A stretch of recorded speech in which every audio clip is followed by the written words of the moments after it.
Good afternoon. This is a small presentation, which is a topic related to pharmaceutical engineering.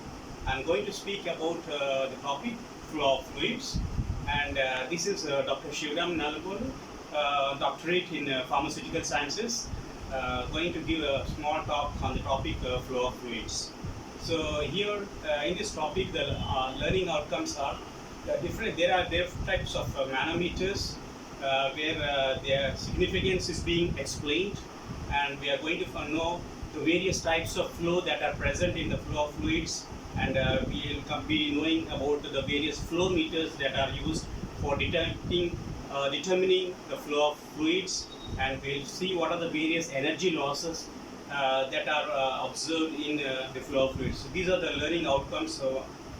And in this topic, I'm going to discuss about the types of manometers, types of flow, Reynolds number, and Bernoulli's theorem, energy losses, and flow meters.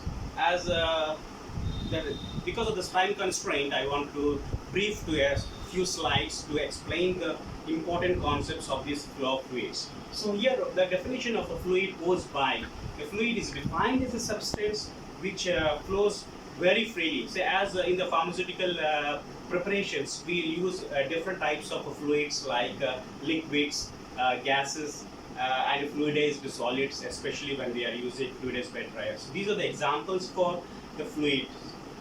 Coming to the significance in pharmacy, the flow of fluids plays a very important role in determining the type of fluid that is being passing through various equipment, through flow pipes and all those things. And here I'm going to discuss about the significance in pharmacy. So here we have something like in solid dosage forms, we have the solid powders coming into flow. So the flow of powders from the hopper through the feed frame onto the machine where the flow comes into picture. So the role of the powders, flow of fluids comes into picture.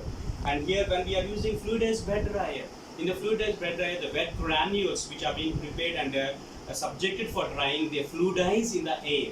So here the solid granules are the examples for the fluid, and the gases which are being used in parenteral preparations are the examples for the fluids which are being used in pharmaceutical industry. And coming to the types of classification, you can see if we consider the classification here, there are two types of classification methods comes into picture. One is a fluid statics, where the study of fluids is at static rest or at a rest level. When it comes to fluid dynamics, it is about the study of fluids in motion. Coming to the measurement of the flow of particles, here we use different types of manometers. So under manometers, we have three types. One is a simple manometer, and the second one is inclined manometer, and the third one is differential manometer. Coming to the simple manometer, this is a small device which is used to find out the flow rate of a fluid which is being passing through a pipe.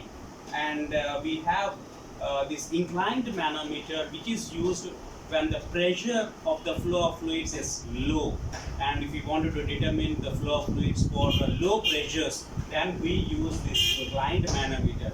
The main important principle involved in inclined manometer is that here this is the capillary which is being placed in one of the limbs fabricated to the manometer. So because of this capillary, a small deflection in the pressure will be determined. So this inclined manometer is quite suitable for finding out the flow rate of a fluid when at a low pressure. Then we have the differential manometer which is used for different types of flow at different speeds. Coming to the Reynolds experiment is one of the experiments which plays a very important role in finding out what is the type of flow that the fluid possesses.